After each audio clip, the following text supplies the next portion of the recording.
let's start with a high-end question. What what does Social Security mean by a disability, like a qualifying disability?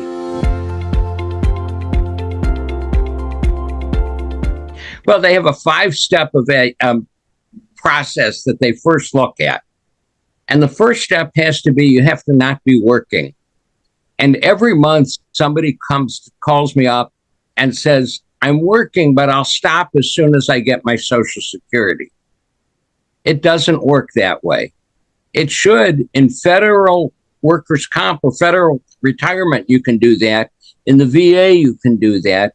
But on Social Security, you have to not be working to get Social Security disability. By not working, that means earning less than $1,620 per month. So you can be working a part-time job. The closer you are to that 1620, the less likely you are to get disability. You can be making $1,600 a month, and Social Security is going to say, well, you could probably make $1,625 a month.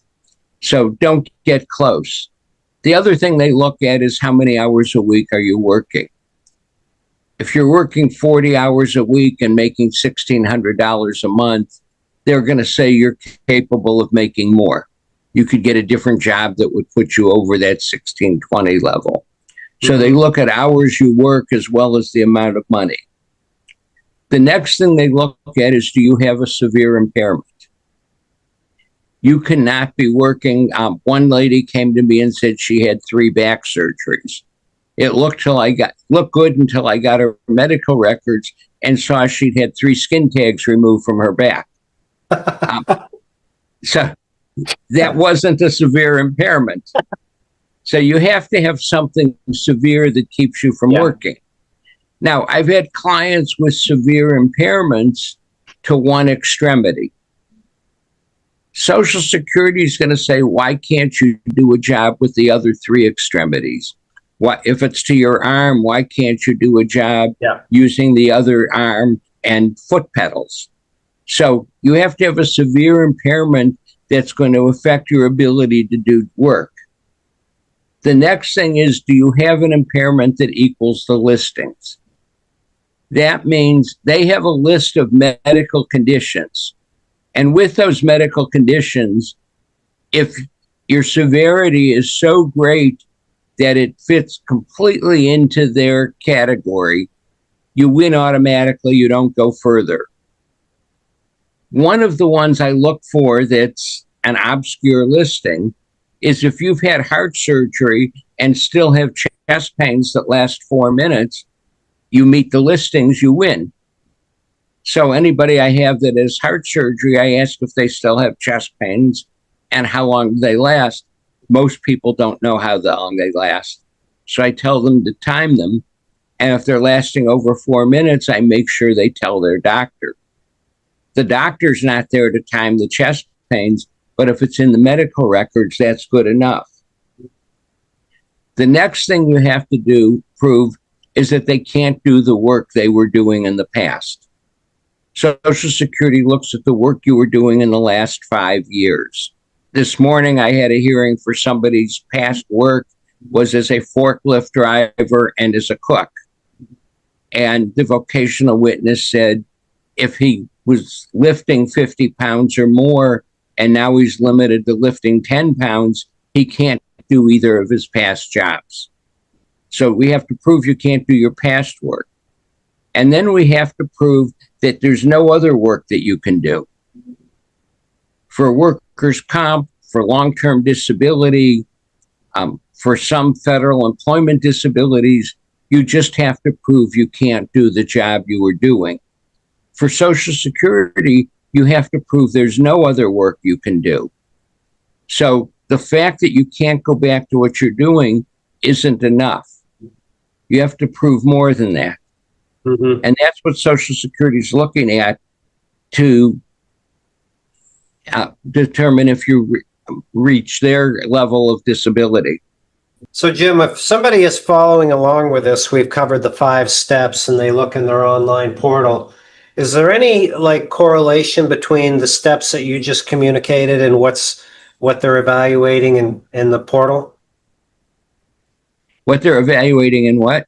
So if somebody looks at their online My Social Security account and it provides the steps like 1 through 5, Right. does it any way connect to what you just communicated? It can, but proving there's no work you can do is where it gets difficult. If you're age 50 and over, it becomes easier because it's harder to learn a new job once you get older. Okay. If you're 35 years old, you can be taught to do a lot of different jobs. If you're 55 years old, it becomes more difficult to learn to do a different job and to get one. They don't look at if you can get a job, but once you get over age 50, each year you're over age 50, it becomes easier to get disability. One of the things, Social Security lists a lot of diagnoses that make you eligible for disability. A lot of people look at those diagnoses and say, I have a herniated disc, so I can get disability. A diagnosis is not a disability. A diagnosis, there are people who have a lot of diagnoses in that list who are still working full time. So the diagnosis is just something someone's received disability for. You have to prove what that diagnosis does that affects your ability to return to work. So that's the key point right there. Let's zero in on this a little bit because this is where most get confused. And back to the 35% that you said that don't get benefits, I expect it's in large part of the disconnect between communicating their condition and the limitation associated with why they can't work, right? Right. Now, Social Security is looking at your age, your education, the work you've done in the past, and your disability. Mm-hmm. My client this morning dropped out of school at age 16 when he finished the 8th grade. He was poorly educated, which meant there were a lot of jobs that he couldn't learn to do.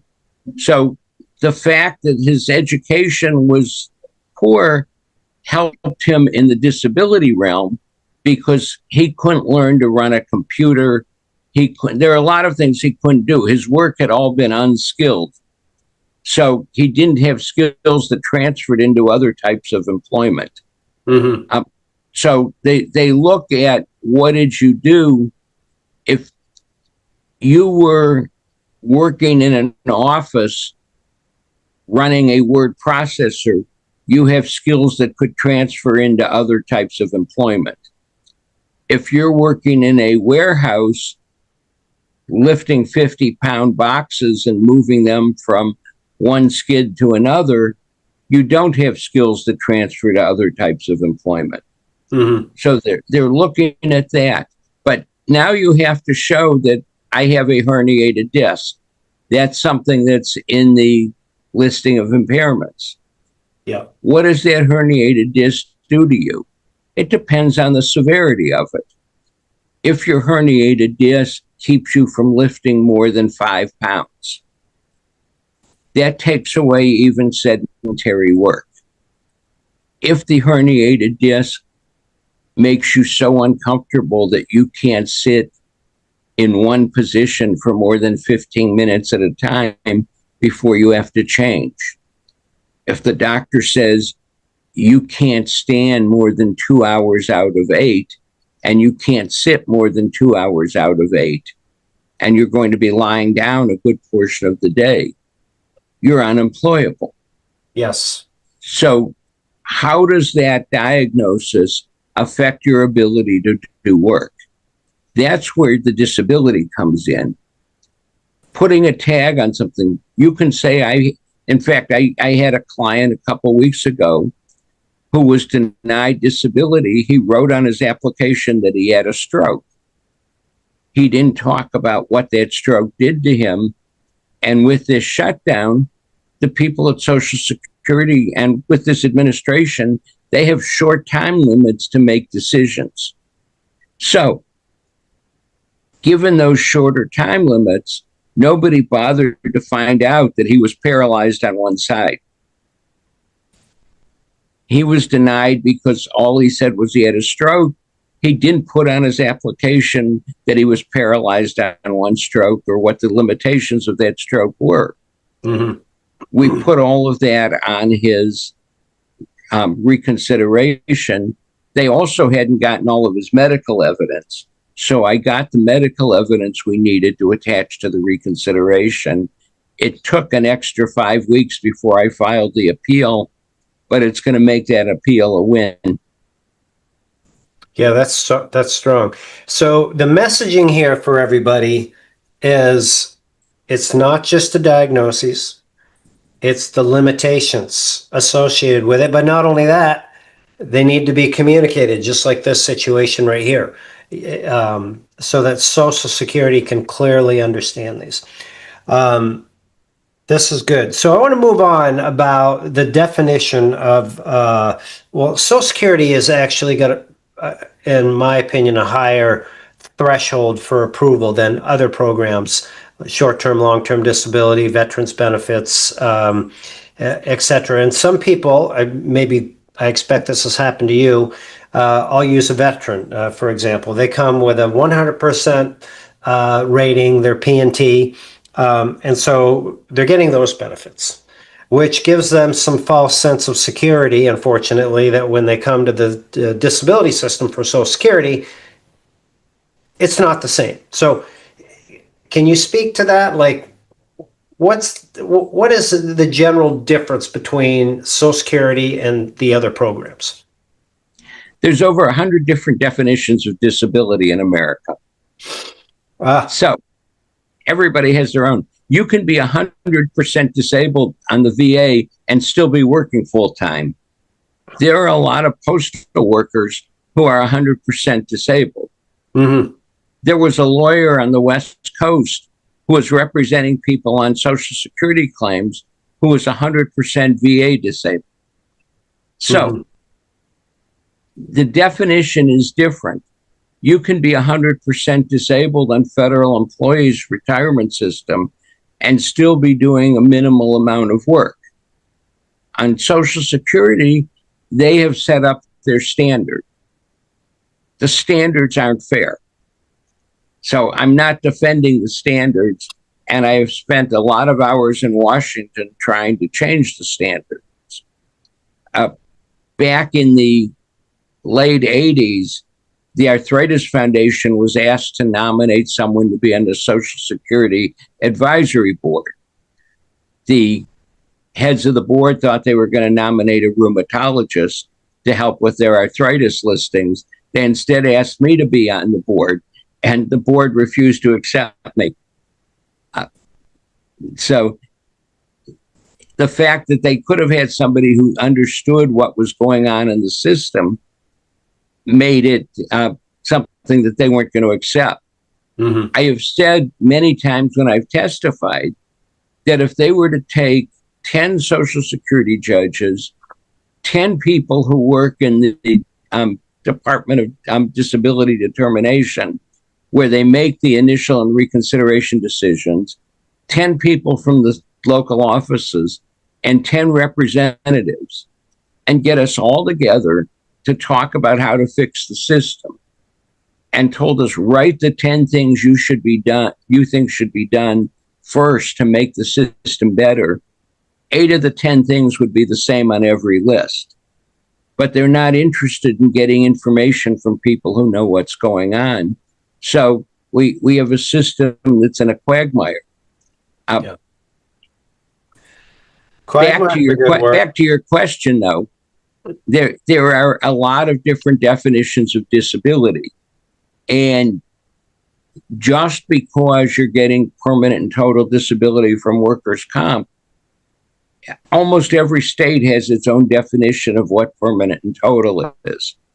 Some states almost never give permanent and total, and they get the claim settled instead. Mm-hmm. Other states, it's easier to get permanent and total because the standards are easier. But permanent and total in workers' comp is more related to the job you were doing than to any other jobs. In Social Security, there's no such thing as permanent and total. There is if you're blind. There is if you're a quadriplegic. There is if your IQ is below 65. But in reality, in Social Security, until you're age 60, they're going to review you every 3 years to see if you're still disabled and to see if you meet their criteria for disability. Which, by the way, everybody should know the government is talking about taking away the age requirement, which would mean a 59-year-old could be treated the same as a 35-year-old. But it's a different standard, and it's their standard. It's not a fair standard, but it's the burden you have to meet to get disability.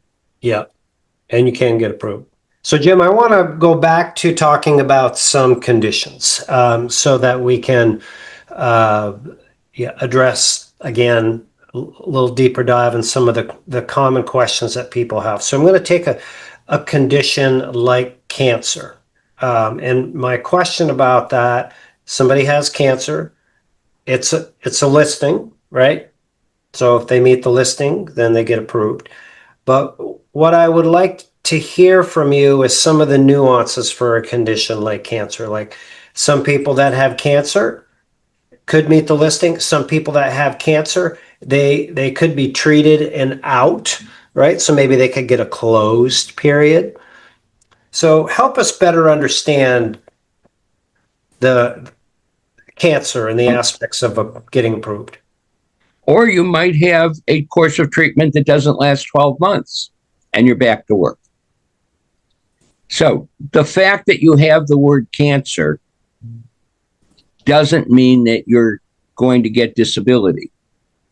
And I'm going to be giving a talk soon to a cancer organization on how to get disability with cancer, but it also includes when you're not disabled. If you're a man with prostate cancer, it has to be extremely severe before you would get disability. Lung cancer used to almost automatically be a winner. Now it's one of the most treatable kinds of cancer. The question is, what is that cancer doing to you? What kind of treatment do you get? And what is that treatment doing to you? If I have one friend who had to get chemo twice a week for about 18 months. Right. Every time he got that chemo, he was in bed for 24 to 48 hours, and then he'd be ready for another round of it. So he couldn't work because of the side effects of the chemo. Yes, he had cancer, but it was the treatment that was causing him to be unable to work. If he didn't get the treatment, he would have died. But if it's a condition that's going to result in death, then you get disability. But all cancers don't result in death.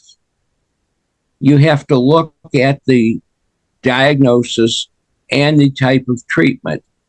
Breast cancer used to always be fatal, almost always. Now, depending when it's caught, it can be very treatable. There are women who have breast cancer who miss 3 days from work to get the treatment they need to get it started, and then maybe miss another 10 days for radiation. But they're not going to be off work for 12 consecutive months. That's incredible. So it again becomes, what is the diagnosis and why is that diagnosis disabling? All right. Good point. So in theory, somebody even with a stage 4 cancer that can still function and is not in an intense treatment could be out working, could not qualify for disability benefits just because it's at stage 4. Is that correct? That's correct. It again depends on what your past work was too. Okay. If your past work was yours or mine, we'd be more likely to be able to work than if our past work was working in a warehouse. Yeah. All right. Okay, so let's move on to like some musculoskeletal ones, which are also common. Chronic pain, arthritis, injuries. And sometimes these are very hard to prove. Maybe there's not enough imaging, or the treatment records are inconsistent, or somebody went to pain management and they didn't like it and they didn't continue. So what are some of the keys for conditions that fall into this category for individuals to get approved? Well, the easiest one of this is if the claimant is on a walker that is prescribed by the physician. If you're using a walker physician prescribed, there's almost no work that you can do. Okay.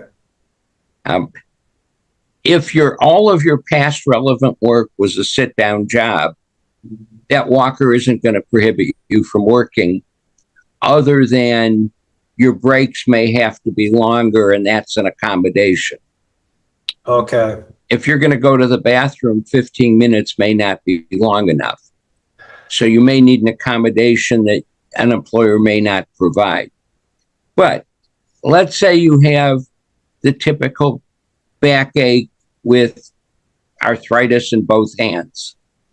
It again depends on how severe it is.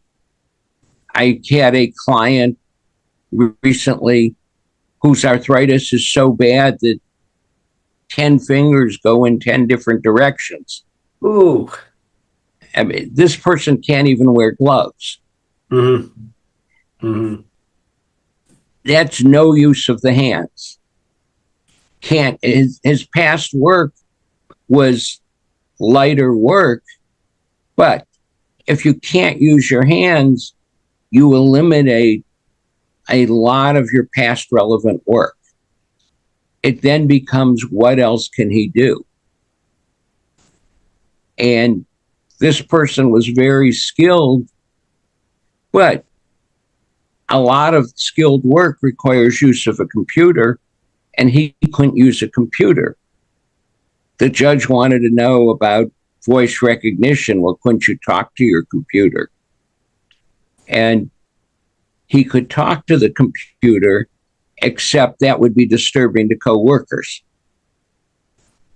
And if you were disturbing coworkers, that becomes another problem.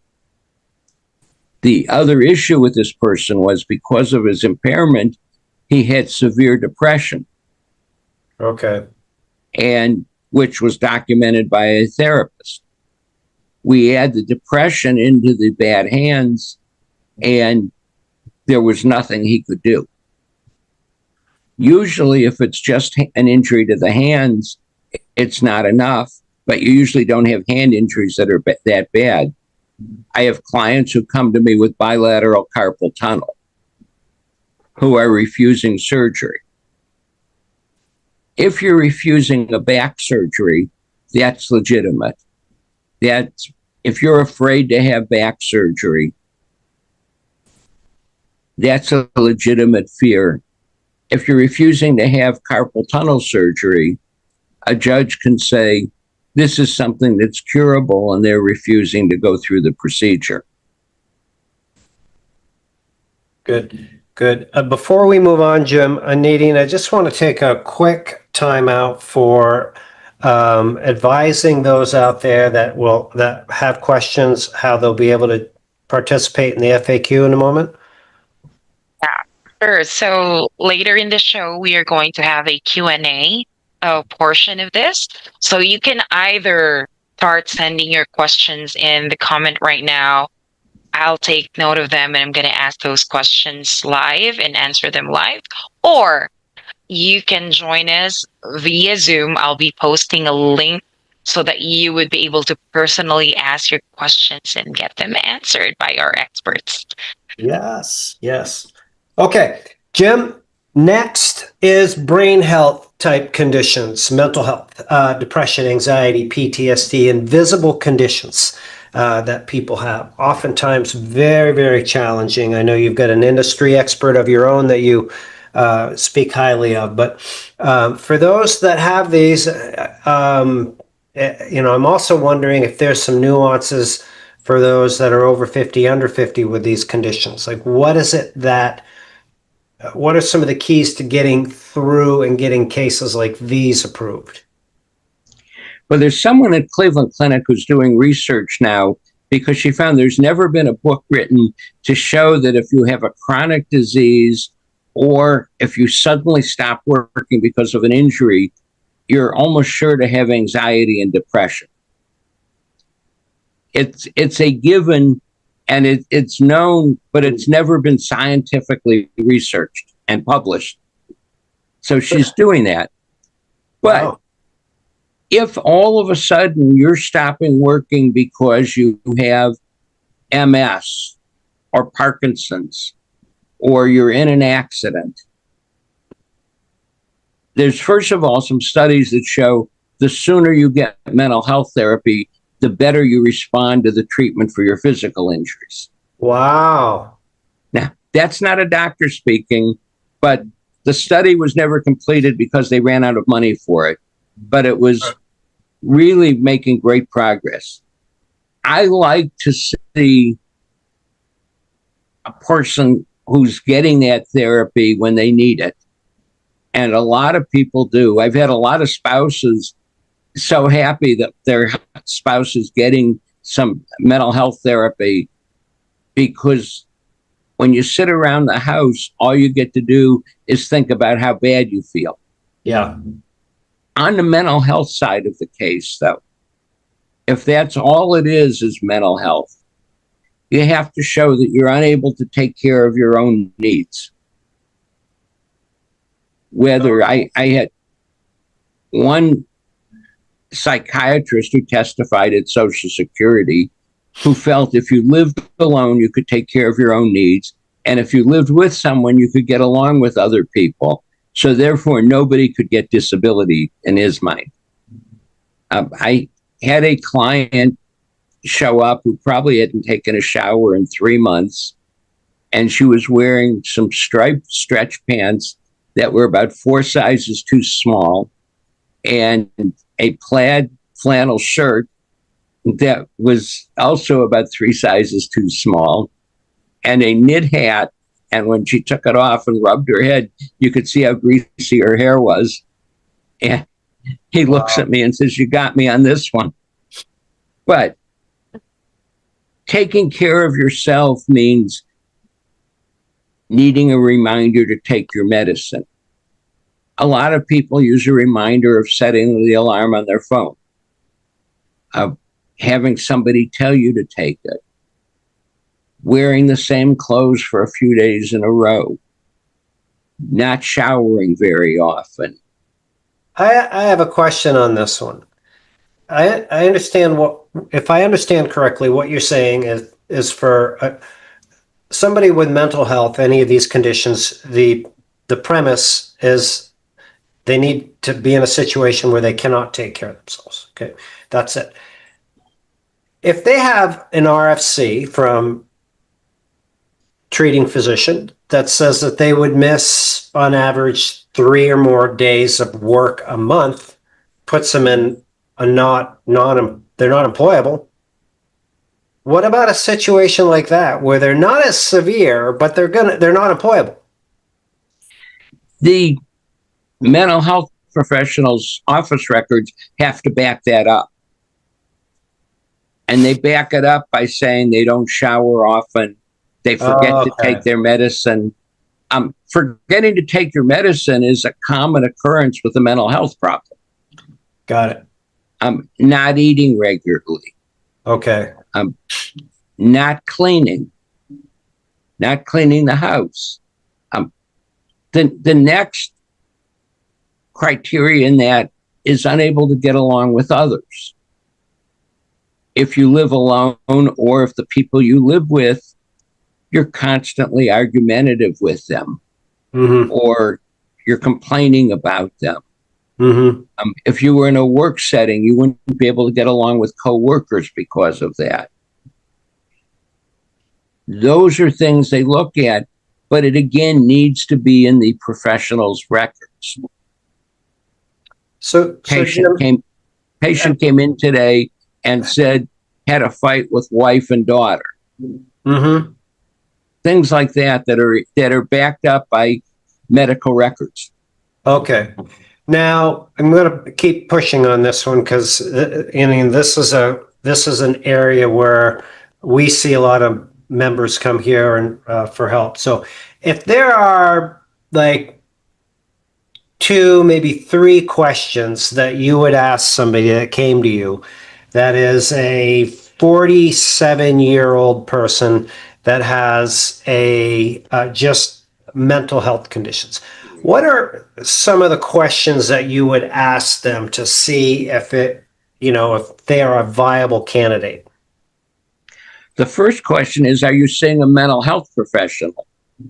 It's amazing how many people are getting their mental health care from a family doctor. Oh boy. Which is really just getting pills. Yeah. Yeah. And Social Security isn't going to buy that your depression or your anxiety or your PTSD is severe enough if it's just being treated by a family doctor. Mm-hmm. Mm-hmm. I never send somebody to the mental health professional myself. I always ask the person to ask their doctor to send them. Oh, like a referral? The referral. I want the referral to the mental health professional to come from a doctor my client is already seeing. Sure. Yeah. I don't want the record to say that referred by their lawyer. Yeah. Yeah. So your doctor will be usually happy to send you to someone because then you're not telling them all your problems. Yeah. Second thing I would ask them is, how much are you sleeping? Usually somebody with a mental health problem is either sleeping excessively or not sleeping at all. It's at either extreme. Third thing I would ask is, do you argue with other people a lot? Do you have trouble getting along with people compared to how you were when you were working? And sometimes they have trouble admitting it. And usually it's sometimes hard to see things in yourself that other people see in you. I then ask if they have trouble remembering things. If you have a mental health problem, anxiety, depression, it affects your memory. It affects your cognitive ability, your ability to do things in an orderly fashion. And those are the kinds of things I ask right away. Okay. So I want to recap this. If they have, well, one other big one that people have is PTSD. And I always ask what happens when they have a PTSD flare up and what causes it. There are some people that if they hear a car driving too fast down the street, it sets off their PTSD. Yeah. Other people, if they see somebody slip on the sidewalk, not even falling, it sets off the PTSD. It depends what caused the PTSD that will trigger flare-ups of it. Mm-hmm. And there's one other one that I have to bring up, and that's panic attacks, which are common and serious. And what causes the panic attack? If I hear a mother yell at a child, I have a panic attack. And I just want to go wring her neck and I want to do this and, whatever. If I see a car drive too fast, I have a panic attack because I was in a bad car accident and speeding gets to me. Whatever it is, what happens when you have a panic attack and how long do they last? And those are important things to find out. So this is good. So for those of you listening out there, this is kind of a self-assessment piece that you can do if you or know somebody that has like mental health, brain health, and you're wondering if Social Security. So see if I got this right. Treat it, right? Professionally yes. treat it. If you're sleeping, somebody's sleeping 8 hours a night, then you have to take that into consideration. Getting along with others, And remembering things. See, I almost forgot. Right. And then what happens? Like, what are the triggers? Like you mentioned some of the triggers. I've worked with people that it's been a garbage truck, or when sometimes if they're walking down the street and one of those lights flickers on, that totally did it. So those are some of the things that you can kind of self-assess. This is really good. There's one other that Social Security looks at, and it's called persistence of pace. And that means how fast do you get things done? Are you working much slower? If you're doing a crossword puzzle, which, by the way, I hate crossword puzzles, but if you're doing one and you used to do them in an hour and now it takes you 5 hours, you're doing things slower. If you used to make your sandwich for lunch in 5 minutes and now it takes you 30 minutes, if anything you do takes longer, your persistence of pace is slowed down. That affects your ability to work. If you were in a work setting, you would be working too slow to do the job. So if you find you're doing things much slower, that is also something to look at. And sometimes it's hard to self-evaluate. Yeah. Sometimes you need somebody else to do this for you. Good point. Couple topics before we finish up and go into Q&A here. I want to talk about age, like the over 50. If you could explain to those that are out there, the nuances of education, work history, briefly touch on the grid rules. I don't want to get too techie on people and freak them out, but like how that whole age component fits into the approval process. Okay, well, once you're over 50, really 49 and a half, they look at your age as an impairment to working. The older you get, the greater the impairment. In my case, if I were to be 55, which I vaguely remember, I could still do a lot of my employment because it's sedentary. It requires me to use my brain, but there's no lifting. There's nothing exertional. They're looking at my past work too. But if you're under 49 and a half and you can lift 10 pounds, they're going to find that you're capable of working unless there's other non-exertional problems. Let's say you have asthma so severe that you can't be in any environment with any smells at all. And you can't go outside because it's smoggy in your city. They might look at that as an impairment to working. But usually if you can lift 10 pounds and you're under age 50, you're going to be denied benefits unless you have non-exertional impairments. As you get older, that changes. If you're 60 years old, you have to be able to lift 50 pounds to be able to work. So it gradually increases. The older you are, the less the restrictions to get disability. Okay. So that's a general rule. The older you are, the easier, right? The easier Correct. restrictions are. Okay. Good. So just a reminder, folks, going to have a Q&A in a few minutes, but here's the next, thing that I want to really, if folks out there, I hope you pay attention to this because, I've been doing this work nowhere near as long as Jim, but for 2 decades. And many people approach the process of getting approved and they're not serious about it. Are you familiar with Charles Hall, who has a blog? Sure. So Charles is a good friend of mine. Oh, okay. I love his work. So he did this piece on the value of a disability benefit. And he did all the math and broke it all down. These are his numbers, not mine. But it's an average benefit package is around $447,000 over the course of a lifetime. And so, but people come to the Social Security process and they take a guess, they get on their benefits, they set it and forget it, and they don't take it seriously.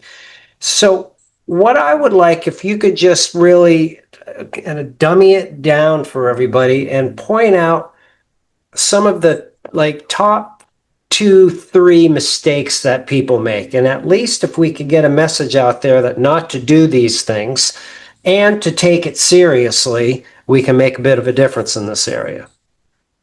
Okay, first of all, I'll give you one I just got. The person's past due benefit was $177,000. Yeah. And if he stays disabled through retirement age, he'll receive $1,100,000. How old? He's young. Yeah, I was going to say. But he's young with a high PIA. Okay. So $1 million deal. Yeah. And he has some very severe impairments. He would much rather be working. Yeah, most would. But the biggest error people make when they're applying for disability is not getting enough medical care. If you're not going to the doctor, Social Security isn't going to believe you're disabled. Yeah. And the most disgusting example I have of that is a client of mine with cerebral palsy who couldn't lift his head off his chest, and they cut him off because he didn't have enough medical care. And we got him on easily, but it was the... If they didn't have you working on it, I mean, I'm sure I know this has happened to other people out there. They've been cut off, and it's unless you have the right connections and know what to do, it's hard to get back on. Well, you've got people at Social Security who under severe time frames, and they barely have time to look at it. I had a client who was told, we're reviewing your case to see if you're still disabled. You have 30 days to get us medical to prove you're still entitled to disability. Mm-hmm. She ignored the letter. She then got one saying you didn't respond, you have 10 days. She then got one saying you didn't respond, we'll give you an additional 10 days. And then she didn't respond, so she got a letter saying because you didn't send us proof, you're apparently no longer severely mentally retarded. She had a 66 IQ. She didn't understand the letters. I called the person who sent it, and I told him to pull the file and tell me how he cured her. He thanked me for not going to the newspapers or the television stations, and she didn't miss a check. Oh, I love it. But it's the kind of thing where they're looking at medical, they're not looking at people. Yeah. And on the other hand, for most conditions, you do need substantial medical care. The other thing that's important is the doctor walks in and always says, how are you? And people say, fine. Never say fine, because that's the first thing in the doctor's notes is patient's fine. And then you tell them everything that's wrong with you. But the person reading it for Social Security looks at the first word and skips the rest of it. So when the doctor says, how are you? Say terrible, or say my back is hurting, or tell them what's wrong and why you're there. If you were fine, you wouldn't be there. Mm-hmm. So give them the problems. That's important. The medical care is good. Be compliant with the doctors. I can't tell you how many people have a doctor recommend a medicine and the claimant never gets it. Mm-hmm. Now, there are a lot of people who can't afford the medicine, and that's understandable.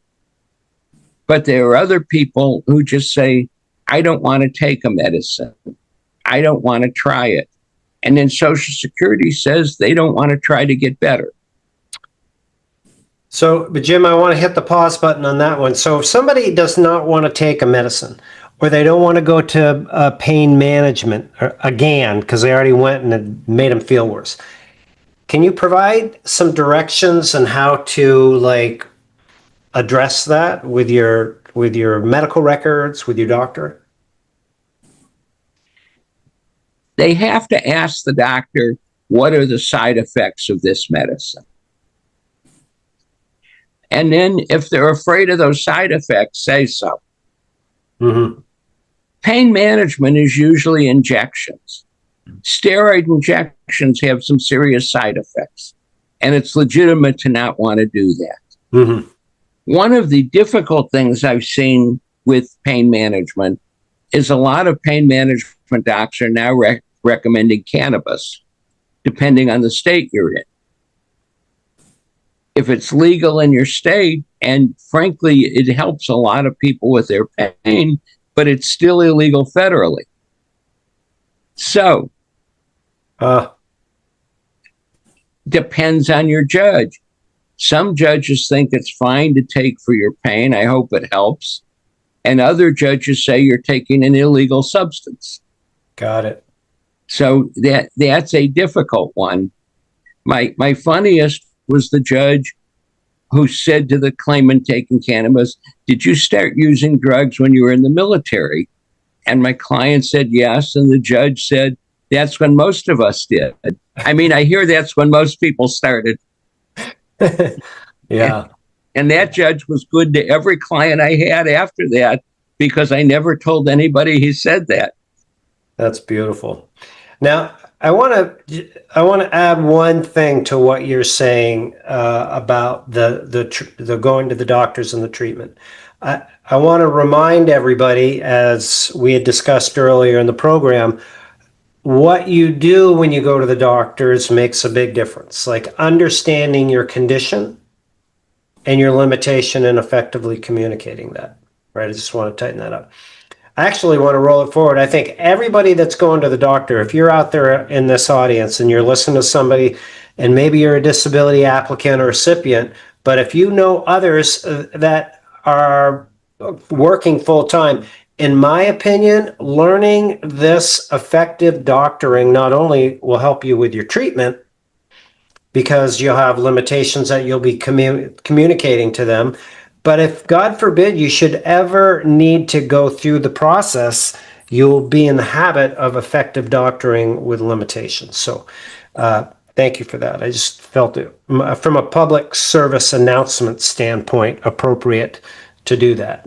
One thing that helps is bring a list of what you want to tell the doctor. Doctors often have a limited amount of time to see you. And if you bring that list and give it to them to put into your file, it's at least there. Yeah. Okay, so before we get into Q&A, kind of wrapping up our section here today, we've covered a lot.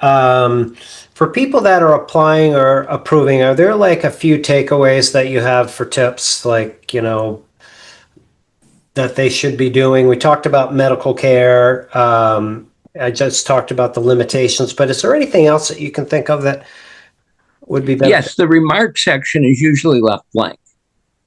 Under remarks on the application or under an appeal, be verbose. Tell them why you can't work. Tell them what's wrong and why this condition limits your ability to engage in substantial gainful activity. Mm-hmm. That's mm-hmm. your chance to freestyle and paint that picture of yourself.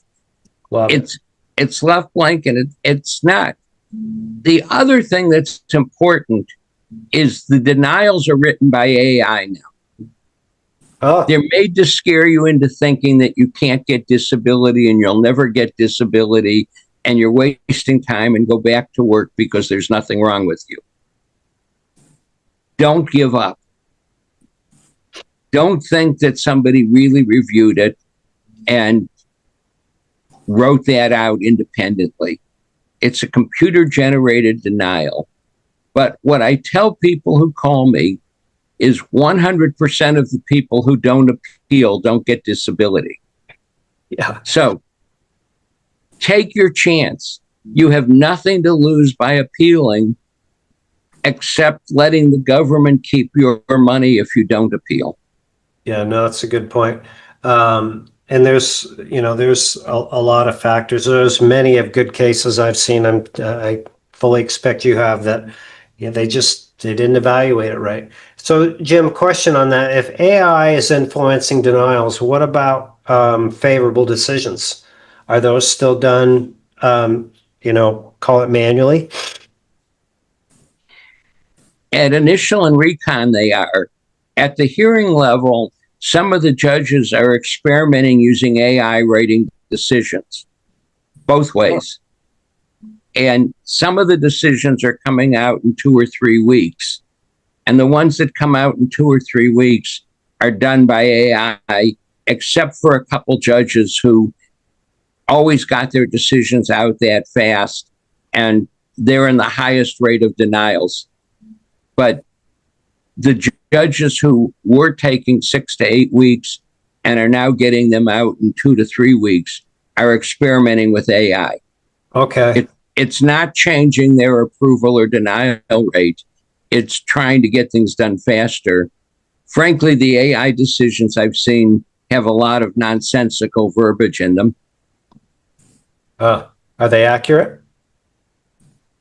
When they pay the case. That's accurate. I love that answer. No, there's a lot of things in there that don't make sense for the case in question, but AI doesn't understand it. It's putting in the template part, and it's just not paying attention properly. Yeah. All right. Well, at least they're making an effort. One last thing, Nadine, why don't you go ahead and you can put the link in, and then Philip will hear from your group if you've got some questions. But one last thing, Jim, before we kind of tighten up this piece, can you speak to credibility and consistency in your communication for all those out there? Get approved, stay approved. Once you're approved, keep going to the doctor. You're going to get reviewed. And when you get reviewed, one of the things they look at is the medical care you've received. I recommend getting a notebook and write the date of every doctor's appointment and the name of the doctor you saw. And when I say that, I mean include your dentist, your physical therapist, if you went for urgent care. If you're a female, write your obstetrical appointment down. The people doing the reviews in some states have to do 30 a week of the reviews. Wow. If you give them 50 handwritten pages attached to the form they sent, you win. they don't have time to read it. They just say, she's still disabled. I don't have time to read all of this. I'll go on to the next one. So the more you give them, the better. In this notebook, every time you get a new medicine, write the date and the name of the medicine and why you're getting it. Not refills, but changes in prescriptions. Okay. And then you're going to have some bad days. You're going to have a day it's hard to get out of the bed, or a day that you argued with everybody, or a day you tried to dust and it hurt so bad that you sat down for 2 hours.